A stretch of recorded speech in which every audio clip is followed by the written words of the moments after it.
Muy buenos días, compañeros, compañeras, maestrandos, maestrandas. Qué gusto me da volverlos a saludar en una nuestra clase más de Derecho Penal 2. Espero que hayan tenido una semana de bendición, como siempre se los he deseado, y como también lo afirmamos a los problemas soluciones, ¿verdad? Entonces, en ese sentido, vamos a tener una clase más para el día de hoy que con esta también se cierra el contenido de nuestro segundo parcial, o sea que estas últimas 5 clases son las que prácticamente entran en el contenido de nuestro segundo examen parcial, que si no estoy mal está programado para dentro de 15 días. Entonces, en ese entendido vamos a tener una clase que se trata sobre el femicidio y la violencia contra la mujer.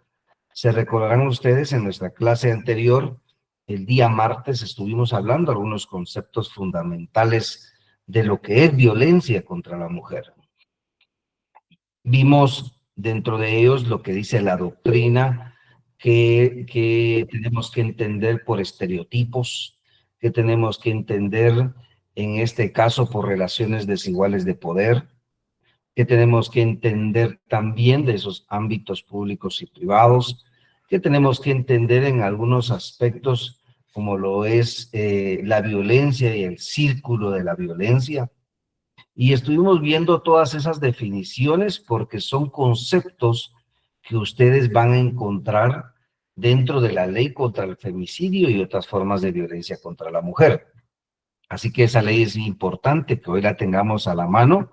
Para quienes no la tienen aún, pueden descargarlas y poder seguir sus lecturas, porque hoy vamos a analizar ya en concreto qué nos dice la ley sobre este tipo de delitos, que en esencia regula lo que es el femicidio y la violencia contra la mujer. Por supuesto, hay diferentes tipos penales, como lo es la violencia contra la mujer en su manifestación física, en su manifestación sexual, en este caso también psicológica y económica, que es lo que a continuación vamos a estar analizando. En ese entendido, entonces, entramos en materia y tenemos un objetivo de clase que es conocer los diferentes componentes del delito de femicidio y violencia contra la mujer. O sea que vamos a analizar sus características, sus presupuestos, cómo entender claramente estos tipos penales a diferencia de otros. Vamos a también a especificar cuál es la diferencia específica entre el delito de violencia contra la mujer en su manifestación sexual, el delito de violación y el delito de agresión sexual. Vamos a tenerlo ya en esta clase en cuanto a sus diferencias. Entonces, nos vamos a dirigir estrictamente a la ley objeto de estudio en esta clase, que es la ley contra el femicidio y otras formas de violencia contra la mujer.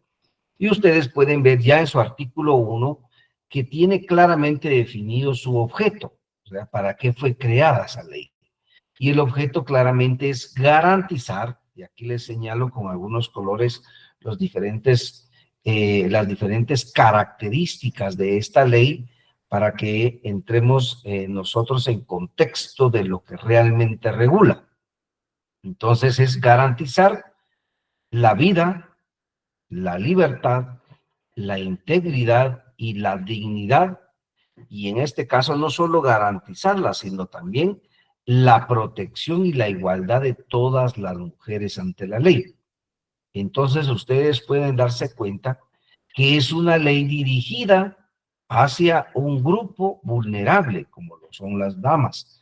¿Vulnerable a qué me refiero? Vulnerable al tema del machismo, del acoso en todas sus modalidades, en esas esferas públicas, en esas esferas privadas, en donde ellas tienen, en este caso, pues sus diferentes relaciones de convivencia, sus compromisos, sus bienes, etcétera.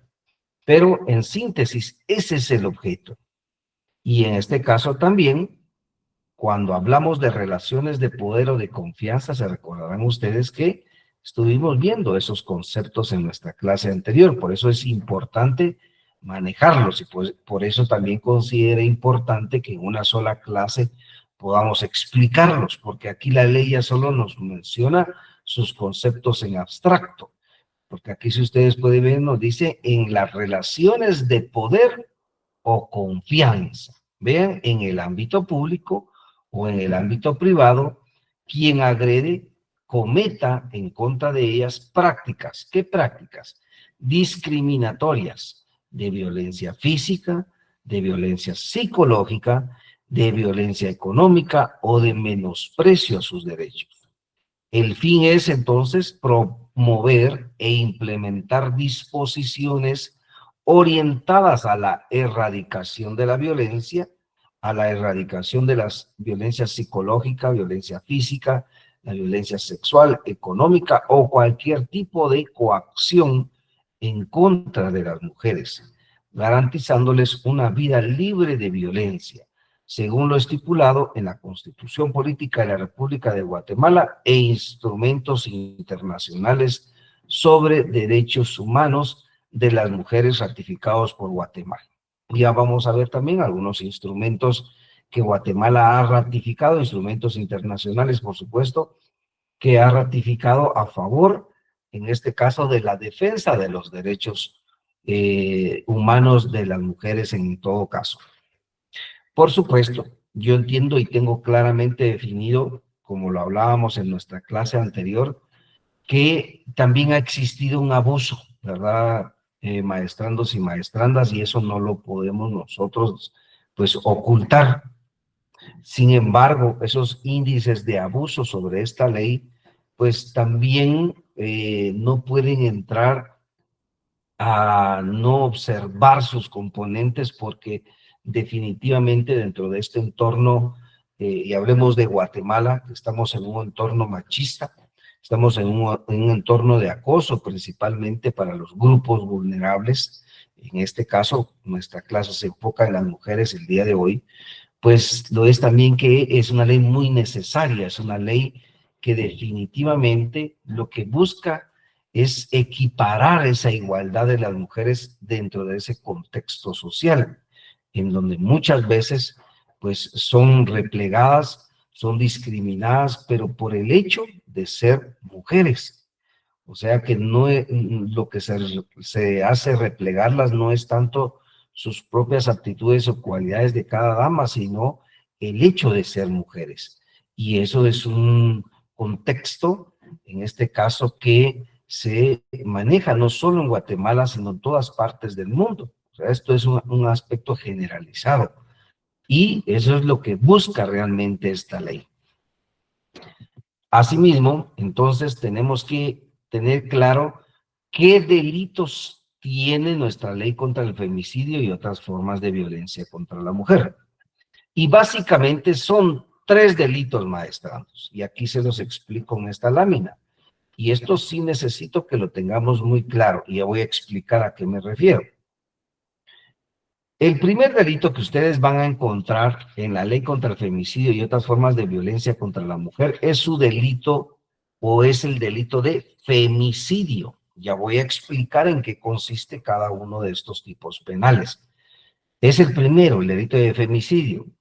El número 2 es el delito de violencia contra la mujer. Y necesito, por favor, que uno de ustedes, un maestrando o maestranda, pueda darle lectura a su artículo 7 de su ley, o sea, de la ley contra el femicidio y otras formas de violencia contra la mujer. Y aquí vamos a ver a qué me refiero. Por favor, artículo 7 de su ley contra el femicidio y otras formas de violencia contra la mujer. ¿Alguien que me pueda apoyar, por favor? Buenos días, doctor. Sí, Artículo buenos días, maestrando, gracias. violencia contra la mujer. Comete el delito de violencia contra la mujer quien en el ámbito público o privado ejerza violencia física, sexual o psicológica valiéndose de las siguientes circunstancias. Haber pretendido en forma reiterada o continua, infructuosamente, establecer o restablecer una relación de pareja o de intimidad con la víctima. Mantener en la época en que se perpetre el hecho o haber mantenido con la víctima relaciones familiares, conyugales, de convivencia, de intimidad o noviazgo, amistad, compañerismo o relación laboral educativa o religiosa. Literal C. Como resultado de ritos grupales usando o no armas de cualquier tipo. D. En menosprecio del cuerpo de la víctima para satisfacción de instintos sexuales o cometiendo actos de mutilación genital. Literal E. Por misoginia. La persona responsable del delito de violencia física sexual contra la mujer será sancionada con prisión de 5 a 12 años de acuerdo a la gravedad del delito, sin perjuicio de que los hechos constituyen otros delitos estipulados en leyes ordinarias. La persona responsable del delito de violencia psicológica contra la mujer será sancionada con prisión de 5 a 8 años de acuerdo a la gravedad del delito, sin perjuicio de que los hechos constituyan otros delitos estipulados en leyes ordinarias. Muchas gracias, maestra. Bueno, lo que quiero resaltar con esta lectura, maestrandas y maestrandos, es esa primera parte del artículo 7. Si ustedes se pueden dar cuenta, este artículo comienza manifestando lo siguiente: comete el delito de violencia contra la mujer, y dice quién, y ahí hay una coma. ¿Por qué es importante esto, maestrandos? Porque en la práctica se confunde que existen 3 delitos diferentes de violencia contra la mujer. O sea que en la práctica dicen, existe el delito de violencia contra la mujer en su manifestación física, el delito de violencia contra la mujer en su manifestación psicológica, el delito de violencia contra la mujer de manera sexual. Y si podemos ver, es un solo delito. O sea, el delito se llama concretamente violencia contra la mujer. Y lo que cambia, maestrandos, para imponer una pena, como pueden ver, la violencia física y sexual tiene una pena, la violencia psicológica tiene otra pena. Pero lo que cambia nada más es la manifestación o el supuesto en la norma. O sea que si un varón ejerce violencia física en contra de una dama, él estaría cometiendo el de violencia contra la mujer. Solo que en el supuesto de violencia física, pero es el mismo delito. Si un varón comete violencia psicológica en contra de una dama, el delito que cometería es el delito de violencia contra la mujer, pero en el supuesto de violencia psicológica. Es el mismo tipo penal, violencia contra la mujer. Si un varón comete violencia sexual en contra de una dama, estaría cometiendo el mismo delito, violencia contra la mujer, solo que en el supuesto de violencia sexual. Entonces, eso quiero que tengamos claro, maestrandos, porque en la práctica esto se confunde. En los medios de comunicación, cuando informan, esto se confunde. Y nosotros que analizamos el derecho como debe de ser, pues lo tenemos que tener claro. El delito es uno solo, violencia contra la mujer. Así lo determina su artículo 7, y por eso quiero que usted le dé lectura ahí en casa. Y repito, empieza el artículo: comete el delito de violencia contra la mujer. ¿Quién? Coma, ahí nos cerró ya el tipo penal. Ahora nos dice los supuestos. En el ámbito público o privado, ¿qué cosa? Coma, ejerza violencia física, sexual o psicológica. Entonces, el delito es el mismo, solo que tiene 3 supuestos: violencia física, violencia psicológica y violencia sexual.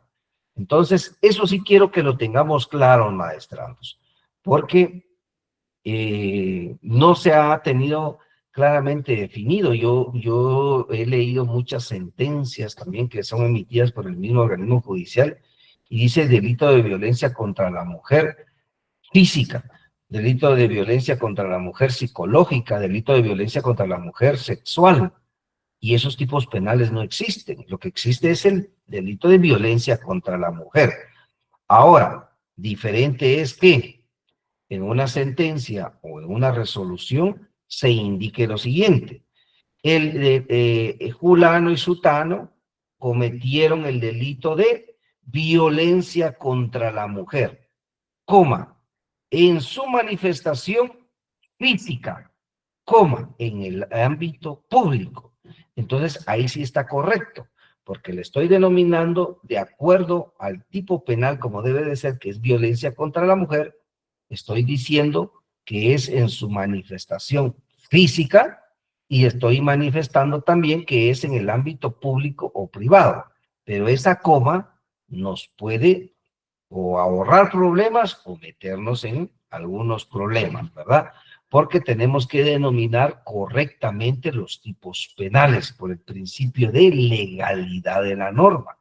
Entonces, no podemos crear tipos penales, como ustedes lo saben, o un juez no puede, por analogía, crear tipos penales. No, el tipo penal es el que la norma señala, y es violencia contra la mujer.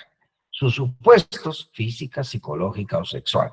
Y ya vamos a analizar cada uno de ellos a continuación, pero necesito que tengamos claro ese aspecto. Y un tercer delito, maestrandos y maestrandas, es el tipo penal de violencia económica. Ese sí está claramente definido como un tipo penal distinto.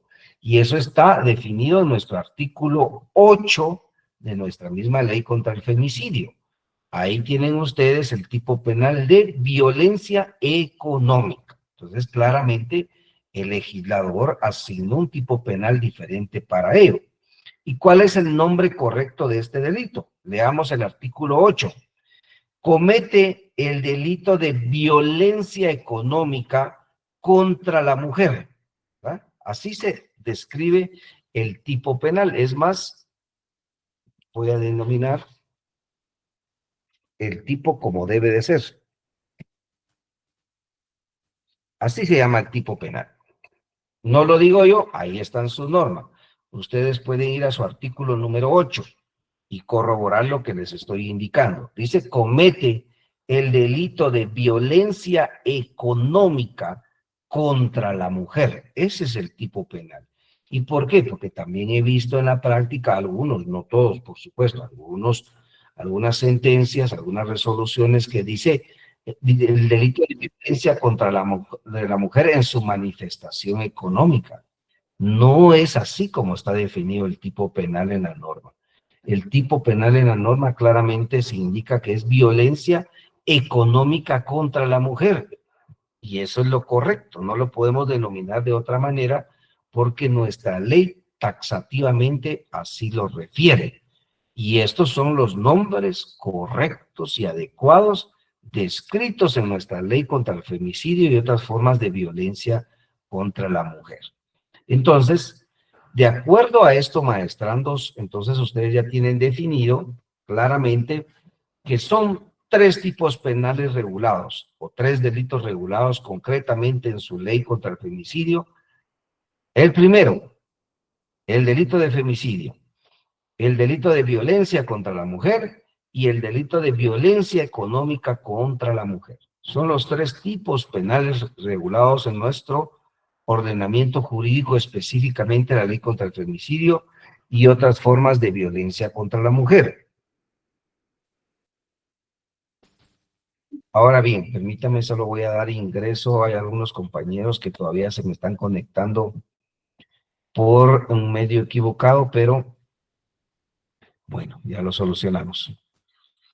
Ahora bien, maestrandos y maestrandas, su artículo 5 de la ley contra el femicidio y otras formas de violencia contra la mujer, aquí se los abrevio yo, miren, es bien grande el nombre de esta ley, entonces lleva todas estas iniciales, pero es la manera que nos relacionemos a qué ley se refiere. Nos indica lo siguiente, y esto es sumamente importante por lo que hemos venido analizando anteriormente. Y específicamente, ¿por qué? Porque el artículo 5 nos dice que estos delitos contenidos en esta ley son de acción pública. Y este artículo dice, los delitos tipificados en la presente ley son de acción pública. Se recordarán ustedes que estos delitos, el Estado de Guatemala tiene la obligación de investigarlos. O sea que, aunque la víctima o los agraviados o varias víctimas no quisieran, no pretendieran apoyar en la investigación o no quieren que se investigue o quieren renunciar a esa denuncia que hicieron, no es posible. Al menos el Estado no puede dejar de investigar estos hechos. Tiene que investigarlos y, en todo caso, determinar las circunstancias en que se cometieron, los responsables y emitir una sentencia si fuese posible, o bien una salida procesal que permita cerrar un proceso de esta naturaleza. Pero con el supuesto de que la víctima o agraviado o agraviada no desee que continúe la investigación, no puede dejar de investigar el Estado por medio del Ministerio Público. Entonces, ¿a qué me refiero entonces, maestrandos? Que en la práctica se da mucho que las damas víctimas se retractan. O sea que ellas ponen su denuncia claramente en qué consiste esos hechos de violencia que vivieron, pero resulta que después, por el círculo de violencia, se acordarán ustedes que analizamos en su momento, la clase anterior, el día martes, que existe ahí la famosa etapa de la luna de miel. Entonces la víctima denuncia cuando está siendo objeto de violencia, pero después viene la famosa luna de miel en donde el agresor dice que se arrepiente, que no lo vuelve a hacer, promete el cielo, el mar y las estrellas, y entonces la víctima se vuelve a retractar e indica, ya no quiero continuar, o llega a decir, miren, mentí, o ella dice, ya no voy a colaborar, o ya no responde a las llamadas ni a las citas que el Ministerio Público le está realizando. Entonces, esto es una mera retractación, pero en base a este artículo 5 es el fundamento que tiene el Ministerio Público para no cerrar los procesos porque una víctima decida o indique que ya no quiere continuar. Por el contrario, tiene que continuar el Ministerio Público y establecer si existen otros medios de investigación que le puedan permitir dar con el responsable o los responsables de esos hechos denunciados. Pero como esto es producto de un mandato jurídico, un mandato legal, y el fundamento es su artículo 5 de la ley contra el feminicidio y otras formas de violencia contra la mujer. Entonces, ojo con eso, maestrandos, porque esto se da mucho en la práctica. Y a veces hay dudas, mire, ¿por qué quiere el Ministerio Público si definitivamente la agraviada ya no quiere? O la misma agraviada dice, mire, ¿por qué quiere usted continuar si yo le estoy diciendo que yo ya no quiero nada? Es por esta razón, maestrandos. Y claramente el Ministerio Público lo sabe. Bueno, analicemos ya el primer tipo penal, el delito de femicidio. ¿Qué es el delito de femicidio? Es la muerte violenta de una mujer, ojo, muerte violenta de una mujer ocasionada en el contexto de las relaciones desiguales de poder entre hombres y mujeres, en el ejercicio del poder de género en contra de las mujeres. Entonces, el sujeto activo del delito de femicidio va a ser siempre un hombre, necesariamente tiene un hombre. El sujeto pasivo necesariamente tiene que ser una dama, una mujer. Y aquí hago un paréntesis. Si una persona se autodetermina como mujer, aún siendo de sexo masculino, este delito no le aplicaría. ¿A qué me refiero? O sea, existen personas de sexo masculino que se identifican como mujer. Que se les respete ese derecho, los estados tienen que respetarlo, el derecho. Pero para encajar hechos violentos, no puedo yo, bajo el supuesto de que me autodetermine con otro tipo de género, decir que se me aplique una ley porque determinada persona se autoidentifique como mujer siendo de sexo diferente. Eso no es posible porque la norma es clara. y en Guatemala tenemos hombres y mujeres reconocidos en la norma contra el femicidio y otras formas de violencia contra la mujer. Entonces, esto es necesario que se los mencione porque en la práctica nos ha sucedido. Y básicamente me sucedió esas peticiones por parte de algunos abogados, pero en el delito de violencia contra la mujer en su manifestación física. ¿Y qué sucedió ahí? Resulta que una persona de sexo masculino que se autodetermina mujer, entabló como mujer, ¿verdad? Porque así se autodetermina, entabló una relación con otra persona de sexo masculino. Vivían juntos o juntas y juntos, ¿verdad? Porque así se determina. Ellos vivían juntos, eran pareja, eran novios como tal. Y resulta que el varón le pega al varón que se autodetermina mujer. ¿Y qué sucede? Lo dejó muy golpeada, si quieren llamarle como realmente se autodetermina.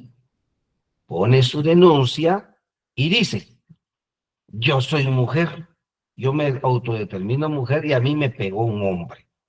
Entonces, quiero que esta persona sea sancionada por el delito de violencia contra la mujer en su manifestación física.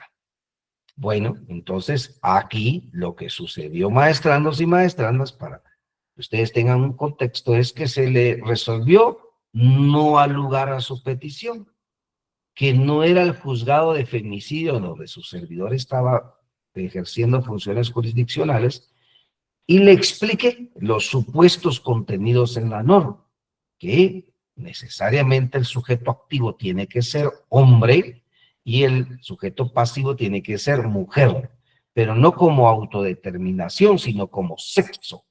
El sexo hombre y el sexo mujer.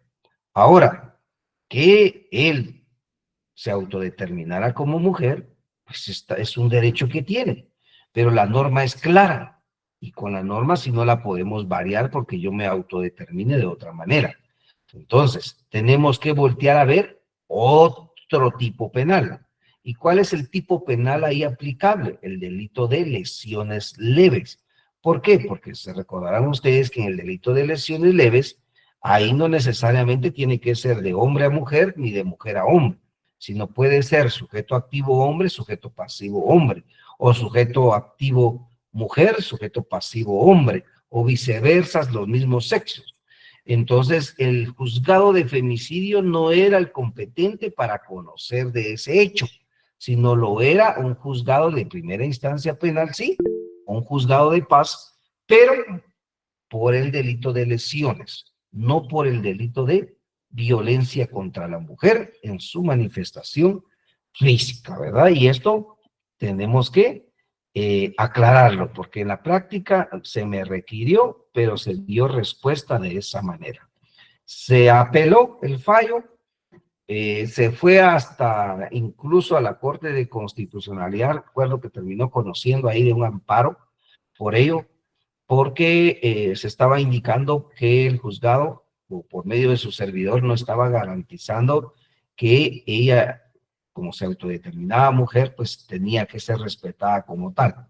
Pero no, se confirmó la resolución y así es como en la práctica resolvemos esas situaciones. Maestranda Indira Prado, por favor, adelante. Gracias, muy buenos días, doctor. Compañeros, una pregunta, por ejemplo, bueno, eh, ahora con tantas cosas que hay, por ejemplo, hay la situación o sea, los hombres pueden optar a una operación especial para poderse ver físicamente como mujeres, incluso hasta bueno, no sé si aquí, pero en algunos países hasta pueden ya optar al cambio en sus documentos sobre el género. Aquí yo creo que no se ha escuchado eso, pero en otros países sí. Pero la duda es esa, ¿verdad? Porque como ya hay operaciones de adaptación de sexo, entonces ahí, ¿cómo podría hacerse? Porque de todos modos, o sea, legalmente es un varón, pero físicamente, por las características, es una mujer. Entonces, ¿cómo se podría ahí debatir eso? Correcto, maestranda. Sí, interesante su pregunta y le comparto que ya lo hemos tenido ya en la práctica y definitivamente en Guatemala reconoce dos sexos. el sexo masculino y el sexo femenino. Y ustedes lo pueden ver claramente en su documento personal de identificación, que claramente ahí dice sexo, ¿verdad? Usted es masculino o femenino. Y en Guatemala se puede hacer hasta incluso el cambio de nombre. Les comparto que el día jueves tuve una audiencia que a una persona que es de varón, pero se autoidentifica mujer, en este caso, pues lo conocimos porque estaba solicitando un criterio de oportunidad por un delito por el cual estaba todavía detenida o detenido, según lo querramos ver, y precisamente se planteó de que tenía que ser tratada como mujer en el ámbito en que se encontraba porque se había cambiado ya el nombre a mujer y tenía ya un nombre que en nuestra sociedad se conoce como mujer. Entonces, explicaba yo lo siguiente, y es el tema de que solo se reconocen dos sexos y que si bien se puede cambiar el nombre a un nombre femenino y que si bien sus características como tales representan la representan como mujer, también lo es que la norma tiene supuestos claramente definidos, en donde claramente, si ustedes ven ahí su artículo 5 de la ley contra el femicidio y lean qué es el delito de femicidio en el artículo 3 de la misma norma, dice relaciones desiguales de poder entre hombres y mujeres, pero se está refiriendo al sexo como tal en Guatemala, porque lo estamos analizando desde la ley de Guatemala. Entonces, independientemente de sus características físicas, hasta incluso actualmente, como usted bien lo dice, existen ya operaciones de transgénero, o sea que ya puede una persona prácticamente tener toda la apariencia física completa de una dama o de un varón. Entonces, eso pues es un derecho que tienen las personas pues de autodeterminarse como consideren conveniente. Pero para el tema legal, en temas de aplicación de esta norma, claramente se advierte que son dos sexos estrictamente definidos, que es hombre y mujer. Y aquí sí necesariamente necesitamos como sujeto activo a un hombre y sujeto pasivo a una mujer. De lo contrario, tendríamos que observar otro tipo de normativa, como lo es el Código Penal.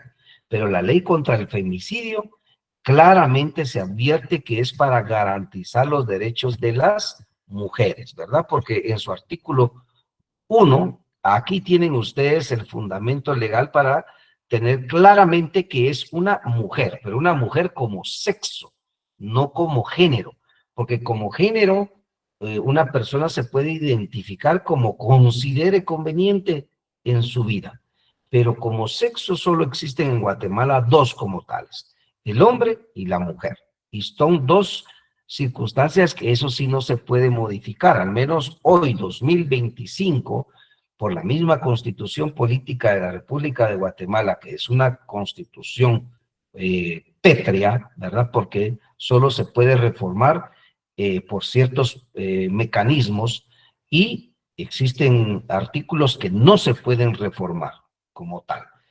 Y esta misma Constitución está blindada a manera de garantizar hasta el día de hoy, sin esas reformas correspondientes, que se reconozcan como sexos hombre y mujer. Y el sexo, por ningún trámite jurídico legal, se va a poder cambiar en el Registro Nacional de las Personas. O sea, eso sí es incambiable. El nombre me lo puedo cambiar, las características físicas las puede cambiar una persona, pero el sexo no. Y eso es lo que se toma en consideración al momento de tipificar los hechos delictivos, maestranda Prado Méndez. ¿Correcto? Maestrando Edwin Arenas, por favor, adelante. Sí, gracias, doctor. Dos cosas. Una es, entonces entendería yo que la diferencia entre sexo y género es que el sexo no se puede cambiar jurídicamente. ¿O hay otra definición? Esa sería una pregunta. La otra es sobre el caso que habló de esta persona. ¿Era una mala asesoría de su abogado realmente la que tuvo o quisieron aprovecharse de eso para tratar de perjudicar prácticamente a otra persona? ¿Cuál sería la intención? Gracias. Empiezo con la segunda pregunta, maestrando. Vean, yo no lo veo como una mala asesoría, sino que yo pienso que están tratando de, en algún momento, quizás sorprender o que se le aplique de determinada manera una norma y que esa norma, como tiene de alguna manera beneficios para las mujeres, pues que esos beneficios se les puedan aplicar, pero no, ¿verdad? O sea, claramente la norma es clara y por eso tenemos que analizar sus supuestos para no cometer esos errores. En la primera pregunta que me dijo, le comparto. Sí existe una diferencia entre sexo y género, más allá de que se pueda modificar o no, que ya vimos que en Guatemala eso no se puede modificar, al menos hasta hoy 2025. Y la diferencia radica en lo siguiente: el sexo es aquel que está dado por meramente una naturaleza del ser humano.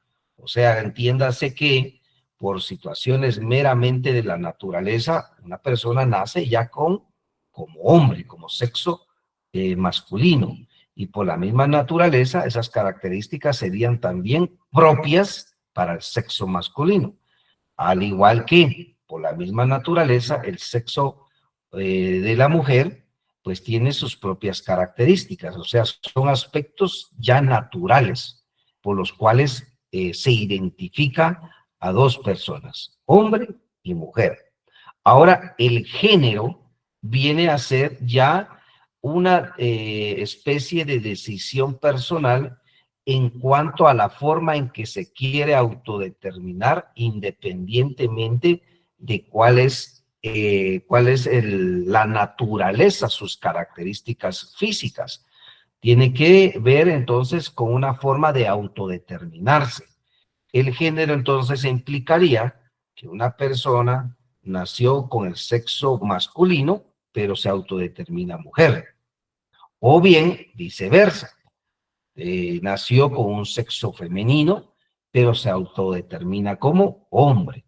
Ahora hemos visto, pues también algunas otras autodeterminaciones que ya no solo es hombre o mujer. Unas personas dicen, yo no soy ni hombre ni mujer, ¿verdad?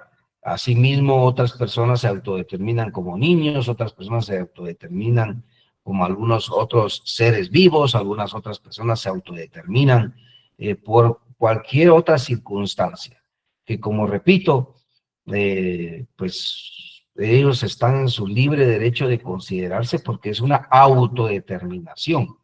Pero para fines jurídicos, en cuanto a la aplicación de esta ley, porque es esta ley la que estamos analizando, pues está claramente definidos cuáles son los supuestos, ¿verdad? Y son de los cuales pues nos orientan, maestrando Edwin. Adelante, maestrando Carlos Danilo Obando, por favor. Gracias, doctor. Fíjese que con relación a la definición de femicidio, me queda, digamos, la duda ahí cuando dice, bueno, es una definición, ¿verdad? Obviamente, pero me refiero a que, porque dice en el contexto de las relaciones desiguales de poder entre hombres y mujeres. ¿Cómo establecer una relación desigual de poder?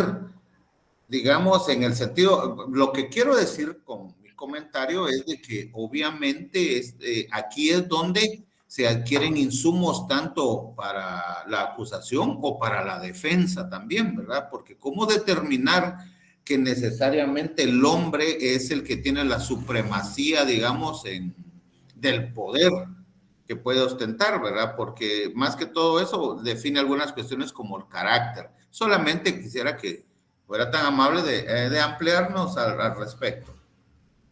Correcto, maestrando Carlos. Sí, efectivamente, pues estas definiciones fueron las que analizamos en nuestra clase anterior, del día martes.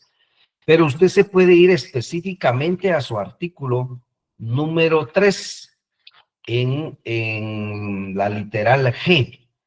En la literal G le establece qué debe de entenderse como relaciones desiguales de poder. Y nos dice la misma ley que son las manifestaciones de control o dominio que conducen a la sumisión de la mujer y a la discriminación en su contra. Entonces, efectivamente, como usted lo dice, aquí existen palabras muy claves, supuestos muy claves, porque se tiene que acreditar en un proceso penal que existe una relación desigual de poder. Y en este caso, entonces, ¿cuál sería el vínculo que existe o que no existe en ese caso en concreto? Pensemos en una muerte violenta de una dama, de un hombre, por parte de un hombre, perdón. Entonces aquí el sujeto activo sería el hombre, el sujeto pasivo la mujer. Entonces, para que sea femicidio, tiene que existir una relación desigual de poder. Bueno, entonces vámonos a los hechos y a la investigación. Resulta que de la investigación se determina que entre la dama y el hombre, que fue el que le cegó la vida, no existe ningún tipo de control, porque pensemos que el hombre era una persona que no lo conocía, que no era parte de su familia ni de su vínculo, sino más bien ella pasó por un momento, pues lastimosamente, el innecesario. Esta persona era un indigente y él trató, en este caso, de tener acceso sexual frente a ella, o sea, violarla, y ella por defenderse, él le cega la vida. Entonces, entre el indigente y ella no existía ningún tipo de control ni de dominio. Entonces no tendríamos que apreciar el delito de femicidio, sino tendríamos que entonces decir, o es el delito de homicidio o es el delito de asesinato, porque no existe ese supuesto. Ahora, si el supuesto sí, pensemos ahora, démosle otras características. El novio, ¿verdad? La persona que le cega la vida es el novio. Esta persona la controla, le prohíbe que tenga amigos, le prohíbe que salga de su casa, le prohíbe que trabaje, le prohíbe que ella se compre ropa bonita, le prohíbe que se compre faldas, le prohíbe que se compre escotes, le prohíbe que se peine, le prohíbe que se haga las uñas, que se haga el manicure, que se haga el pedicure, bajo el supuesto de que ella lo que está haciendo es atrayendo hombres a su vida. Entonces ahí vemos que hay un control de este varón frente a la dama. Entonces sí se cumple el supuesto de una relación desigual de poder. Entonces sí tendríamos que apreciar el delito de femicidio, ¿verdad? Entonces así es como funciona realmente en la práctica, maestrando. Maestranda Indira Prado, por favor. Sí, Lick, tenía otra duda que me surgió. Por ejemplo, habla que puede ser en el ámbito público o privado. Por ejemplo, si hay podría entrar en un tema de relación de compañeros de laborales, el tema de femicidio. Correcto, maestranda. Sí, en principio sí podría entrar, ¿verdad? O sea, el hecho de decir son compañeros de trabajo y el que le cegó la vida era un compañero de trabajo. Ahora bien, hay que analizar, y de ahí viene la investigación, si efectivamente existía una relación desigual de poder entre ambos. Porque eso también sería importante. ¿Cuál sería el dominio que tenía este trabajador frente a ella? Bueno, si establecemos de que él era su jefe inmediato, por ejemplo, había un claro control sobre ella, porque el jefe inmediato, ¿qué ejerce sobre sus subalternos? Un control, ejerce un dominio, que tiene que sujetarse la persona que tiene esa autoridad. De lo contrario, pues vendría una consecuencia de tipo laboral. Pensemos de que él intentó infructuosamente tener una relación, ya sea de noviazgo o de acceso sexual frente a ella. Pensemos también que él era el exnovio o era el novio en su momento. No obstante, compartían la misma empresa o trabajaban dentro de la misma empresa. Ahí pienso que no nos daría mucho inconveniente en establecer que es femicidio.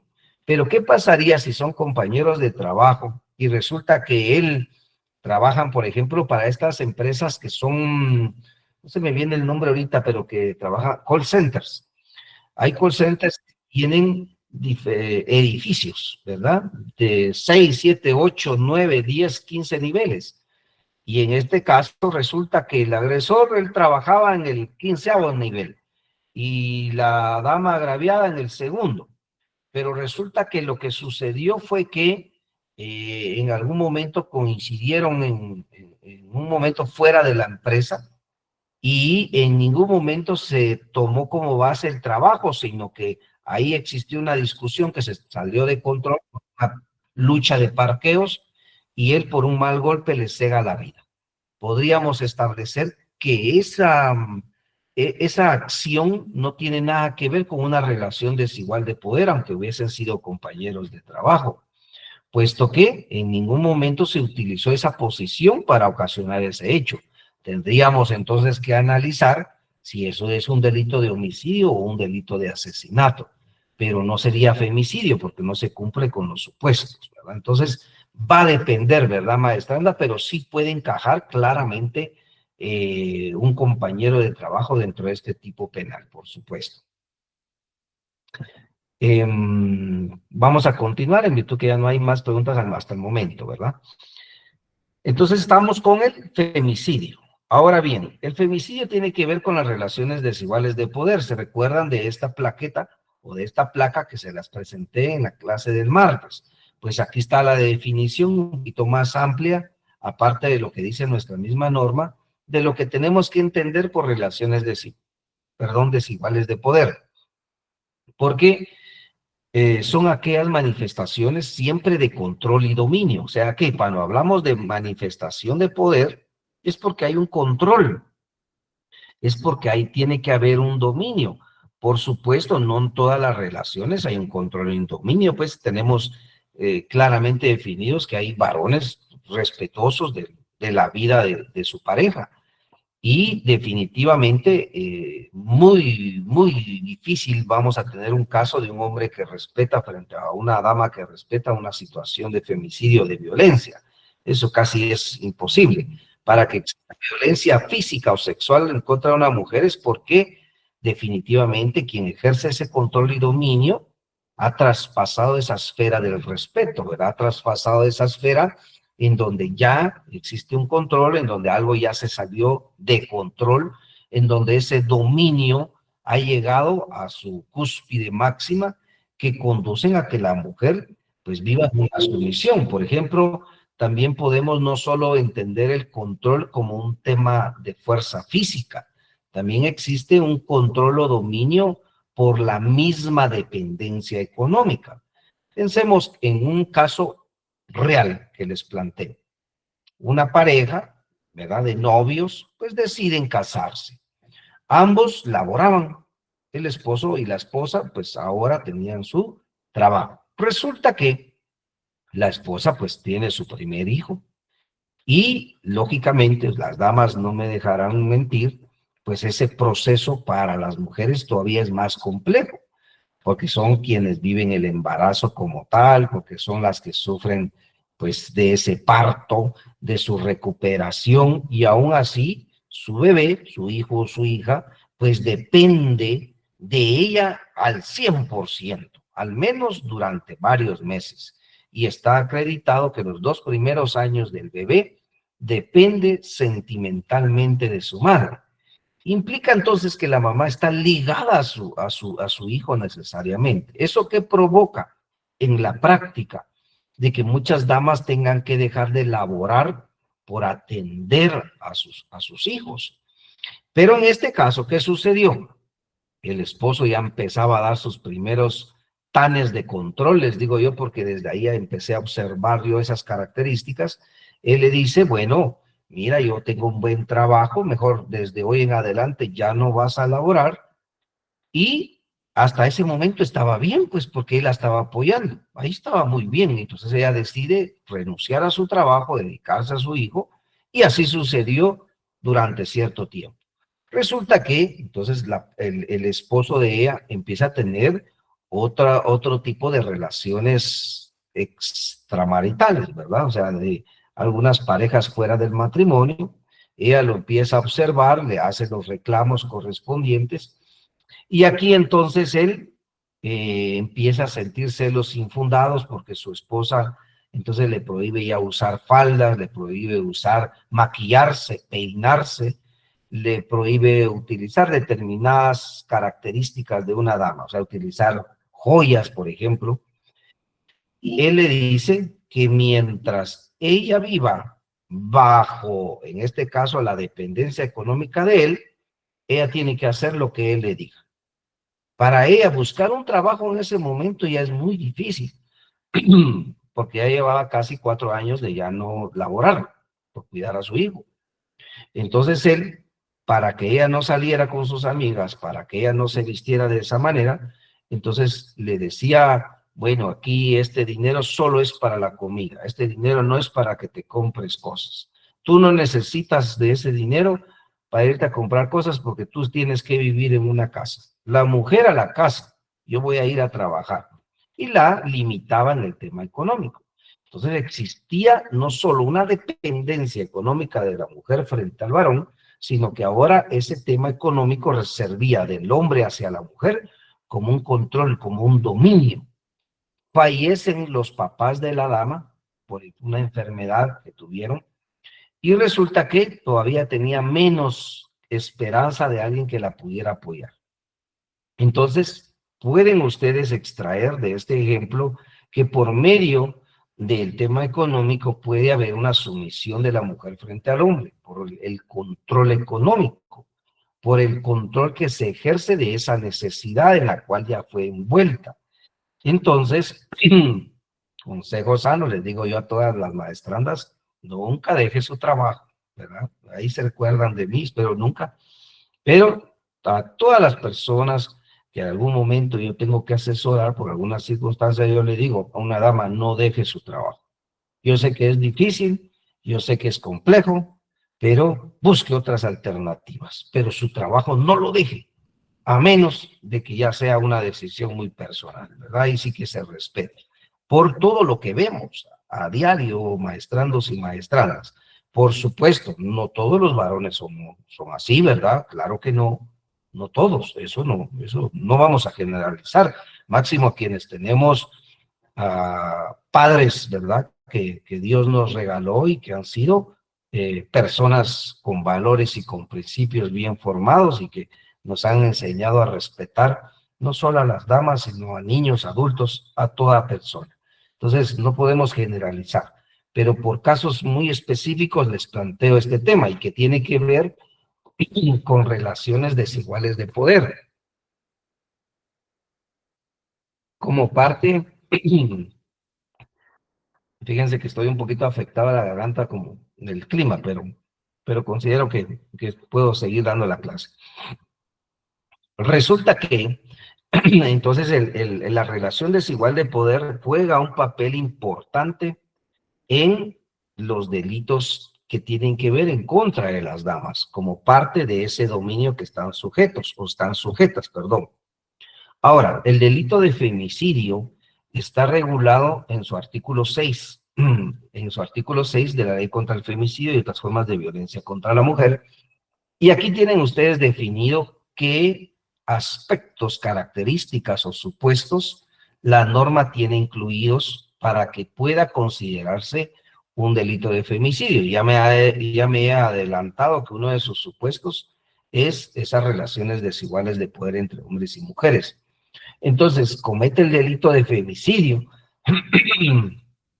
Bien, recordémonos que el sujeto activo siempre tiene que ser hombre. Por favor, se lo tienen que poner ahí, sujeto pasivo, mujer, sujeto activo, hombre, necesariamente. No podemos tener sujetos diferentes a los que señalamos, porque la norma es clara.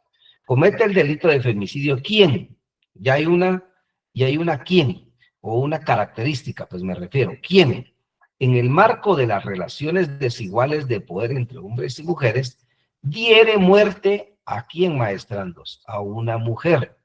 ¿Pero por qué? Por su condición de mujer, valiéndose de cualquiera de las siguientes circunstancias. Bien, número 1, haber pretendido infructuosamente establecer o restablecer una relación de pareja o de intimidad con la víctima. O sea, que le dio muerte porque quería tener una relación amorosa con ella y ella no lo permitió. O bien porque él pretendió restablecer esa relación que en algún momento tuvo y ya no se lo permitió. Entonces, aquí va para los que quieren ser parejas y para los que ya fueron pareja y quieren restablecer esa relación. Número 2, mantener en la época del hecho, aquí es muy importante, o haber mantenido con la víctima relaciones de qué? Familiares, ¿vean?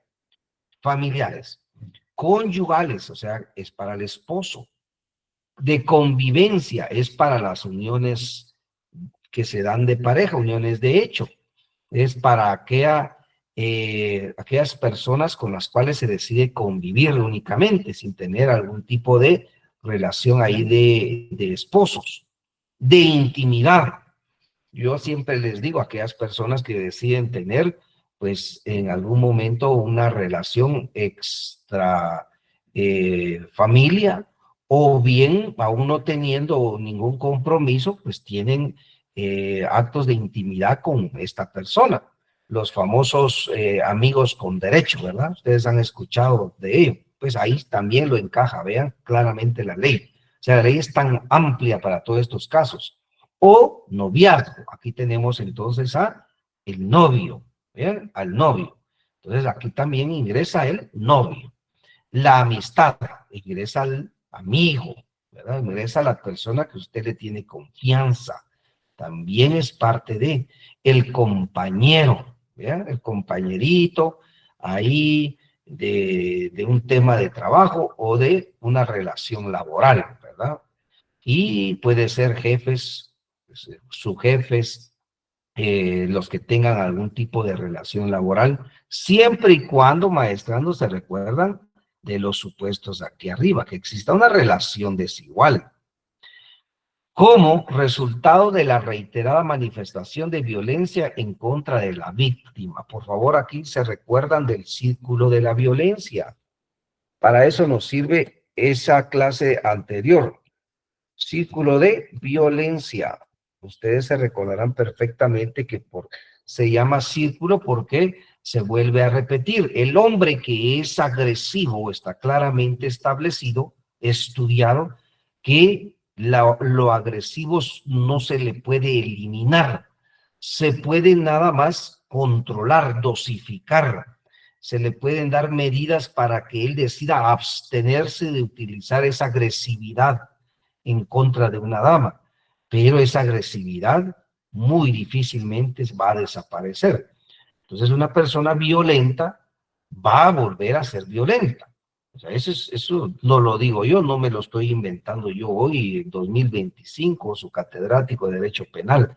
Estos son estudios de años. Y hay un maestrando, por cierto, que me pidió algunos estudios la clase anterior. Ya se los tengo maestrando. Si me está escuchando, estaré enviándolos. Hoy claro que sí. tengo tiempecito. Hoy tengo tiempo, se los voy a enviar. Precisamente le encontré algunos del INE, del Instituto Nacional de Estadística, también muy específicos, muy interesantes, porque tiene que ver con esto, ¿verdad? Con el círculo de la violencia. Y en este caso, pues aquí la ley lo establece, vean, como el resultado reiterado de manifestaciones de violencia en contra de la víctima. O sea, es aquella persona que ha sido violentada una vez, 2 veces, 3 veces, 4 veces. Y les decía yo en la clase anterior a los distinguidos maestrandos y maestrandas que cada vez que ese círculo da una vuelta, cada vuelta más se convierte en un grado de violencia mucho más alto, que desencadena lastimosamente en la muerte violenta de las damas, ¿verdad? Eso lo dicen las estadísticas que llevamos, que normalmente la mujer que muere por un delito de femicidio es por esa reiterada violencia que ha sufrido. Por supuesto, también hay casos que es en la primera manifestación de violencia que se da, pero los altos índices de violencia reflejan que ha tenido ya diferentes manifestaciones de violencia anteriormente. Y saben también que despliegan los índices de análisis de violencia, que el agresor, ya sea de violencia física, sexual, psicológica o económica, el agresor está muy cerca de la víctima, o vive con la víctima, o vive en la casa. Y es más o menos un 75% a 80% de los casos que el agresor vive en la misma casa de la víctima. Entiéndase también la violencia sexual. Entonces, hemos dicho, lejos de sentirse seguras las damas o niñas en el seno del hogar, pues hay ahí una situación que ha alarmado, porque la casa, ¿verdad? Nuestra casa, nuestro círculo familiar tiene que ser, o esa es la esencia del ser, un lugar seguro, en donde nos sintamos seguros o seguras, en confianza, como dijeran por ahí, entre amigos, ¿verdad? Una empresa. O sea, nos sintiéramos en un espacio donde podamos decir, aquí estamos seguras, aquí estamos seguros, aquí podemos vivir en paz. Pero lastimosamente los índices de violencia no reflejan eso.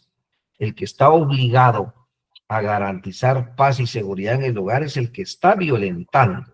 Y un 20% de los casos que se analizan pues tienen que ver con condiciones fuera de ese círculo de confianza. Entonces, alarman esos datos. La verdad que sí, alarman y se los comparto así porque definitivamente es algo que no se puede ocultar. También sucede este tipo de delito como resultado de los ritos grupales usando o no armas de cualquier tipo. Los famosos, por ejemplo, muertes violentas de mujeres que se dan en algunos grupos, o en lo que nosotros conocemos como pandillas, como maras, porque ahí se tienen en algunos momentos que sacrificar determinados sexos para poder tener acceso a ciertos beneficios o para poder encajar dentro de esos grupos. Inciso E, en menosprecio del cuerpo de la víctima para satisfacción de instintos sexuales o cometiendo actos de mutilación genital o cualquier otro tipo de mutilación. Y se ha dado en Guatemala, pues los índices no reflejan altos casos de este inciso, pero sí se ha dado de una persona que era un violador serial. Eso sucedió en la capital. Él utilizando un Uber, violaba a damas en específico, ¿verdad? Porque ya vimos que puede haber violaciones para hombres también. Entonces violaba a mujeres en específico y definitivamente tenía ese fetiche o tenía esa situación psicológica difícil de que ciertas partes del cuerpo de sus víctimas pues se las mutilaba como para tenerlos como un tipo de trofeo, ¿verdad? Como que una colección en donde él vivía, o sea, representaba para él cada parte de ella como una colección, como un premio, como un trofeo de lo que había hecho. Por misoginia, se recuerdan que también lo vimos en nuestra clase anterior, la misoginia es el odio, es el desprecio hacia la mujer por el hecho de ser mujer. O sea, una persona odia a una mujer porque es mujer, ¿verdad? Ese es el odio, es el desprecio al sexo femenino. Que cuando el hecho se cometa en la presencia de las hijas o hijos de la víctima. Y entonces aquí vean, se abre un supuesto sumamente importante, porque cuando esto sucede, pues se tiene catalogado como un femicidio. ¿Por qué? Porque el agresor lógicamente está menospreciando esa situación de lo que están presenciando los hijos o hijas. Imagínense ese trauma de un hijo o de una hija presenciar cómo eliminan físicamente a su progenitor. Ya eso lo marcaría o la marcaría para el resto de su vida. Entonces, eso es lo que se sanciona. H, concurriendo cualquiera otra de las circunstancias calificadas en el artículo 132 del Código Penal. Entonces, aquí también se da lo del asesinato. Si se cumplen también todos los supuestos contenidos en el asesinato, pero bajo las características o supuestos que tiene el delito de femicidio, Entonces también se abre la posibilidad que pueda considerarse como femicidio. Por ejemplo, aquella persona que planifica un hecho para darle muerte a su expareja, a su pareja, a su esposa, a su ex esposa, a la persona que está bajo su dependencia o relación laboral, y lo planifica, lo premedita, utiliza un espacio oscuro, ¿verdad? Utiliza más personas, etcétera, puede ser catalogado también como femicidio. Bueno, maestrandos, ahora ingresamos al segundo delito de esta ley. Vamos a ir concluyendo concretamente porque el delito de femicidio ya nos dio muchos supuestos que ustedes van a ver que también se relacionan con el delito de violencia contra la mujer. Y el delito de violencia contra la mujer, ya no le vamos a dar nuevamente lectura, se recordarán que el maestrando anteriormente nos hizo el favor de leer su artículo 7, ya vimos que es un solo delito, pero tiene diferentes supuestos, la violencia física, la violencia sexual y la psicológica. Pero ¿qué es lo que me interesa? Que tengamos claramente qué tenemos que entender por cada uno de esos supuestos. Y aquí tenemos lo que es la violencia contra la mujer. ¿Qué es la violencia contra la mujer? Es toda acción, es toda omisión basada en la pertenencia al sexo femenino. Ojo, miren, aquí está el otro fundamento. Esto está en su artículo 3 de su ley. Ahí lo encuentran. Habla sexo femenino, ¿verdad? Para que vean que la misma norma nos dice sexo femenino, no nos dice género femenino, que son dos cosas totalmente distintas, que tenga como resultado el daño inmediato ulterior, un sufrimiento físico, un sufrimiento sexual, un sufrimiento económico o psicológico. Entonces, este supuesto, maestrandos, sufrimiento es un supuesto sine qua non, es un supuesto que tiene que darse, tiene que acreditarse en el proceso. Si no se acredita el sufrimiento, pues tendríamos que ver mejor otro tipo penal. Porque la violencia contra la mujer implica que tiene que existir un sufrimiento, ya sea de tipo físico, de tipo sexual, o de tipo económico o psicológico, así como las amenazas de tales actos, la coacción o la privación arbitraria de la libertad, tanto si se produce en el ámbito público o en el ámbito privado. Bueno, entonces ahora, ¿qué tenemos que entender por violencia física, maestranos? Pues la violencia física pienso que en algún momento no nos da tanto inconveniente. ¿Por qué? Porque todos estamos plenamente relacionados, que son aquellas agresiones en donde se utiliza la fuerza corporal directa de una persona, o sea, yo utilizo mi cuerpo para que con mi mismo cuerpo yo pueda ocasionar lesiones a la integridad física de la persona. Y esto no solo pueda utilizar con el uso de mi cuerpo, sino utilizando mi cuerpo, también con otros objetos y causar un sufrimiento físico, una lesión o enfermedad a una mujer. Entonces, esa violencia física tiene que causar lo que aquí vemos.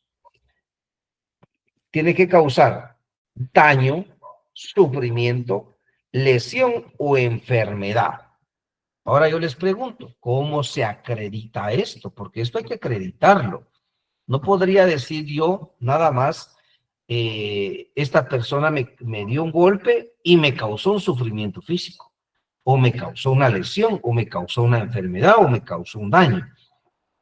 Hay que acreditarlo. ¿Cómo se acredita, maestranos, en la práctica? Por medio de los dictámenes periciales que realiza el Instituto Nacional de Ciencias Forenses, INACIF, por medio de cual sus peritos pues establecen dentro de las víctimas, hacen un reconocimiento corporal de acuerdo a dónde señala la víctima. Si la víctima dice me golpeó en todo mi cuerpo, tiene que el perito pues examinarla en todo su cuerpo. Me dice me golpeó en el rostro, a la altura del ojo izquierdo. Entonces el perito se va a enfocar si existe una lesión a esa altura y qué dimensión tiene ese daño. O si dice me pegó en la espalda, me pegó en los glúteos, en los senos, en los brazos, etcétera. Es en esa parte que se va a enfocar el perito, va a emitir un dictamen y ese dictamen necesariamente tiene que tener uno de estos resultados. Si al momento de que el perito realiza el examen corporal y no encuentra absolutamente nada, pues prácticamente, maestranos, no estaríamos hablando de violencia física, porque se tiene que acreditar. Se tiene que acreditar como tal el daño, el sufrimiento, las lesiones o la enfermedad a una mujer provocada ¿de qué? De esa agresión física. Ahora, violencia psicológica, maestranos. Aquí me voy a detener un par de minutos porque en la práctica este es el tipo penal que nos ha dado muchos problemas. ¿Por qué entender de violencia psicológica o emocional? Y su mismo artículo 3 nos indica claramente qué es lo que tenemos que entender. Y son acciones, dice, ojo, son acciones, es un plural, no dice es una acción, pero dice acciones que pueden producir, ¿qué circunstancia, maestranos? Daño o sufrimiento psicológico o emocional. Entonces, si hay alguna maestranda o maestrando que estudie psicología, aquí nos va a poder apoyar. ¿Por qué razón?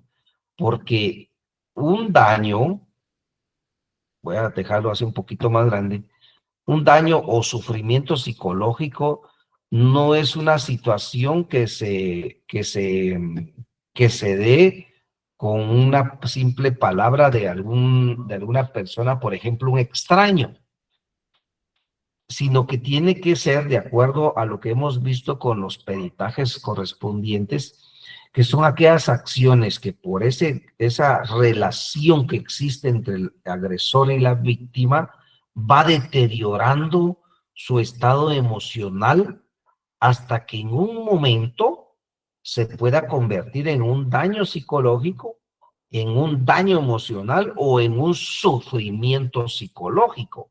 O sea, exista sufrimiento psicológico, que es como es un escalón mucho mayor al estrés, a esa afectación que podría causar, por ejemplo, que alguna persona por primera vez le diga una palabra soez o abusiva, ¿verdad? Porque sí va a causar algún estrés, va a causar algún tipo de situación nada amena, pero para que se llegue a un daño psicológico, para que exista un sufrimiento psicológico o un sufrimiento emocional hacia una mujer, pues tiene que ser ya una escala de esas acciones que desencadenaron ese resultado. Y este es un resultado producto de esas acciones psicológicas en contra de la dama. Pero también en contra de quién dice la norma, no solo de la dama, sino en contra de sus hijas, en contra de sus hijos, así como las acciones, amenazas o violencia contra las hijas, los hijos u otros familiares hasta el 4º grado de consanguinidad y 2º de afinidad de la víctima. En ambos casos con el objeto de intimidarla, o sea, esto es lo que se busca, con el objeto de intimidarla, de menoscabar su autoestima o de controlarla. La que sometida a ese clima emocional puede sufrir un progresivo debilitamiento psicológico con cuadros depresivos. Implica entonces, maestrandos, que ese daño psicológico, ese sufrimiento psicológico o sufrimiento emocional tiene que acreditarse, maestrandos, también.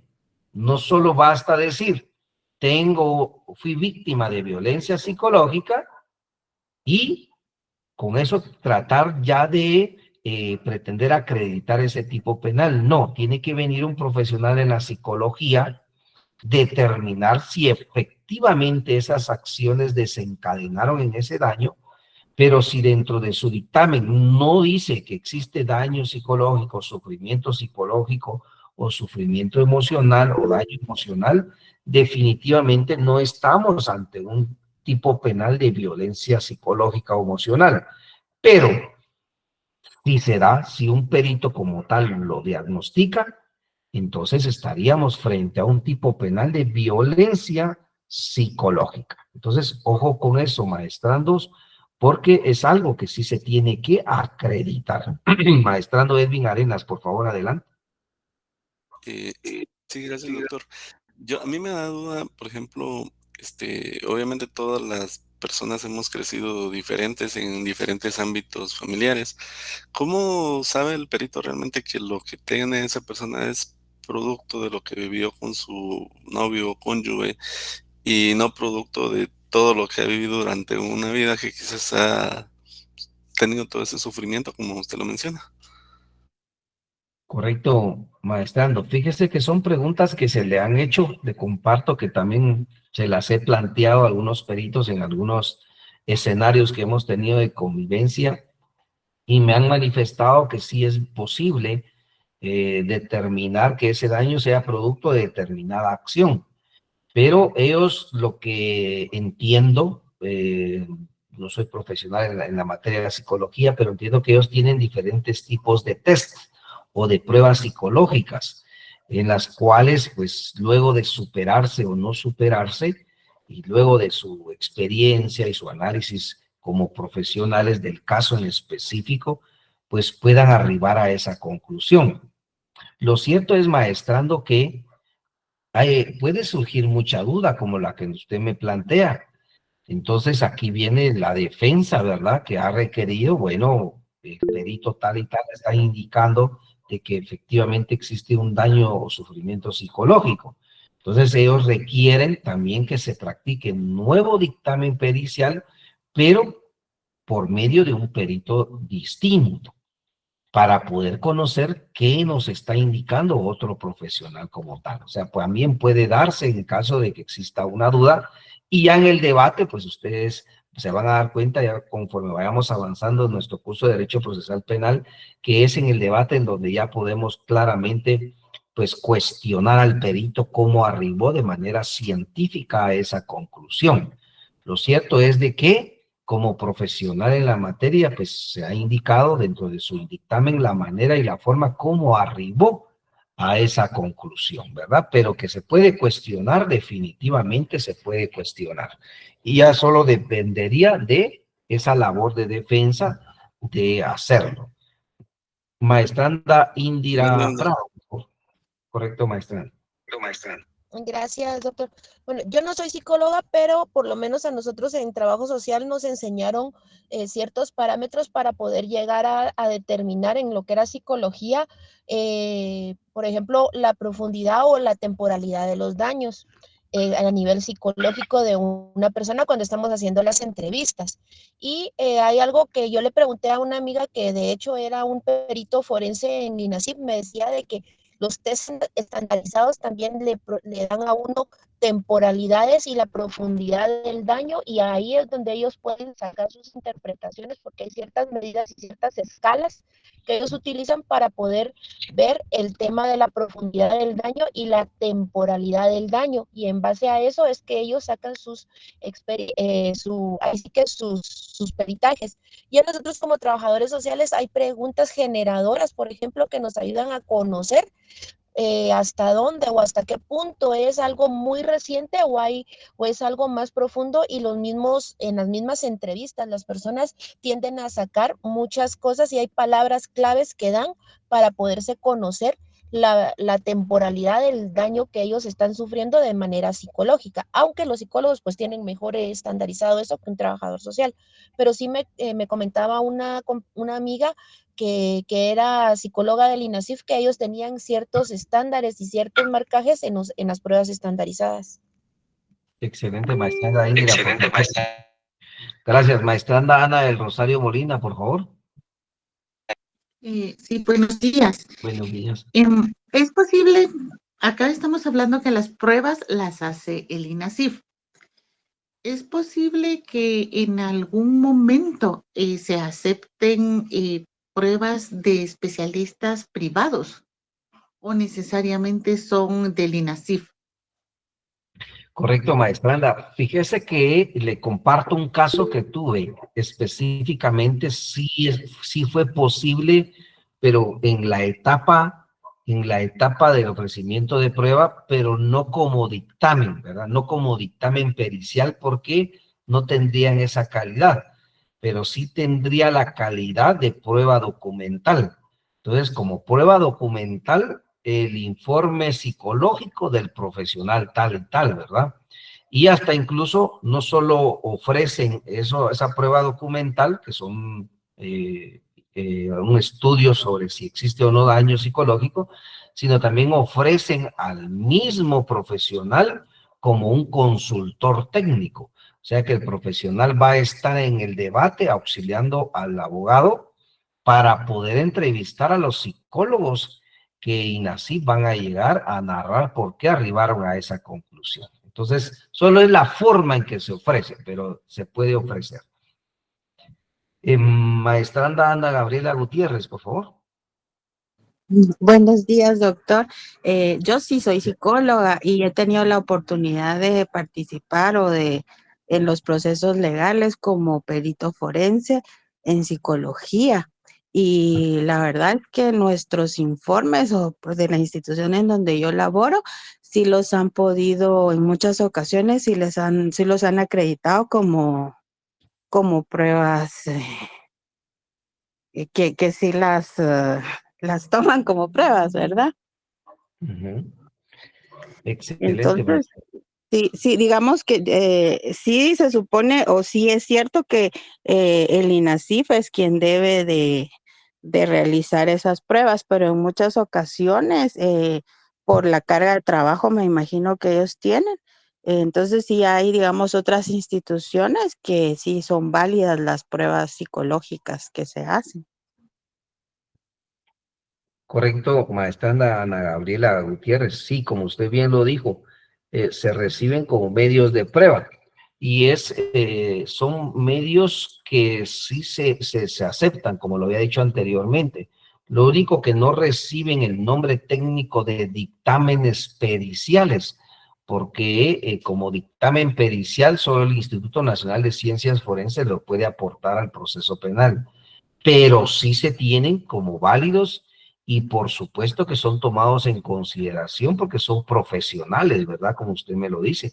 Y sus colegas profesionales psicólogos pues han llegado a los juzgados a ser consultores técnicos, ¿verdad? Porque entonces ellos tienen la pericia y cuando hay que entrevistar a otro psicólogo, entonces el abogado le da la palabra, por ejemplo, al psicólogo que tiene como consultor técnico, para que sea el psicólogo quien cuestione al otro psicólogo.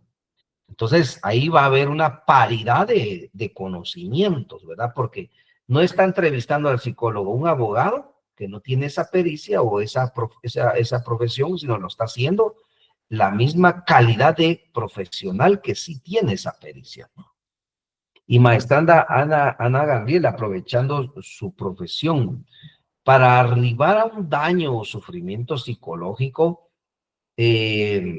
brevemente, ¿qué es lo que tendría que apreciar un profesional en la materia de la psicología? Primero, observar las secuelas que presenta la víctima y después con las pruebas psicométricas o también usamos algunas pruebas proyectivas y en esas pruebas pues nos basamos para saber el daño que la víctima ha padecido o tiene en su momento y también ahí nos da las secuelas del tiempo que tiene viviendo la víctima estos daños. Correcto. Bueno, muchas gracias, maestra Ana Gabriela. Maestrando Edwin Arenas, por favor. Perdón, es que me surge una duda con todo este tema, le digo yo, porque, por ejemplo, cuando hablamos de pruebas psicométricas y todo eso, al final uno decide qué quiere contestar y no, y de cierta forma pudiera, ¿cómo decirle? Tratar de sabotear la prueba, pues, en cierta forma, la persona que la está haciendo, y el resultado va a ser diferente. No necesariamente va a garantizar que se conteste con honestidad. Ese es un punto. El otro es que yo normalmente veo que estos casos, digamos, que es normalmente a la mujer a la que mandan a exámenes, le dan ayuda psicológica y un montón, pero del otro lado, digamos, aunque la otra persona es el presunto agresor porque está la presunción de inocencia, no existe ese tema de esa ayuda psicológica, o es porque sería contraproducente para él, porque muchas veces quizás del otro lado también hay un daño. Solo esa es mi duda. Correcto, maestrando Edwin. Sí, en el caso de quien es el presunto agresor, pues no podría en ese momento dársele ese apoyo por parte del Estado porque es a quien se le está señalando, ¿verdad? Entonces, tendría que una investigación reflejar si efectivamente así sucedió o no. Pero usted, como bien lo dice, hay personas que han tratado de sorprender a los profesionales en la psicología. Y eso también se lo preguntaba yo en algún momento a algún profesional en la materia y me dice él, pues podría pasar, me dijo, podría pasar, pero tendría que ser una persona que tenga muchos conocimientos en psicología, que tenga pues ya vasta experiencia en cómo poder vulnerar algunas pruebas, pero me decía él, es bien complejo, porque son pruebas científicas. Sin embargo, ante la duda, yo siempre he dicho, en el proceso penal usted puede oponerse solicitando nuevas pruebas, ¿verdad? Entonces, si esto está causando duda por aspectos objetivos que puedan decir que se pudo confundir el profesional, lo pudieron haber sorprendido, o simplemente se tiene duda de esa imparcialidad del profesional en la materia, pues entonces se tendría que someter a un nuevo dictamen por un profesional distinto. Maestrando, son las 8:45. Quisiera dar la intervención a todos, pero necesito terminar el contenido. Si ustedes gustan, solo finalizo este contenido y les voy a dar la intervención que ustedes necesitan. Violencia sexual. La violencia sexual, maestrandos, son acciones de violencia física o psicológica cuya finalidad es vulnerar la libertad e indemnidad sexual de la mujer, incluyendo la humillación sexual, la prostitución forzada y la denegación del derecho a hacer uso de métodos de planificación familiar, tanto naturales como artificiales, o adoptar medidas de protección contra enfermedades de transmisión sexual. La violencia sexual se perfecciona, maestrandos, porque atendiendo a esa relación desigual de poder, ella es humillada sexualmente, ella es obligada a prostituirse sexualmente, o también se le prohíbe, se le niega tener acceso de métodos de planificación familiar, o se le deniega a tener medidas de protección contra enfermedades de transmisión sexual, y esto puede ser por parte de su pareja. Y la violencia o el delito de violencia económica, maestrando, está regulado en su artículo 8, ¿verdad? Ya vimos que el nombre correcto es delito de violencia económica contra la mujer. Y aquí claramente ya le dimos lectura anteriormente que lo que tenemos que entender por violencia económica, pero el artículo 3 nos da una clara definición de lo que es la violencia económica.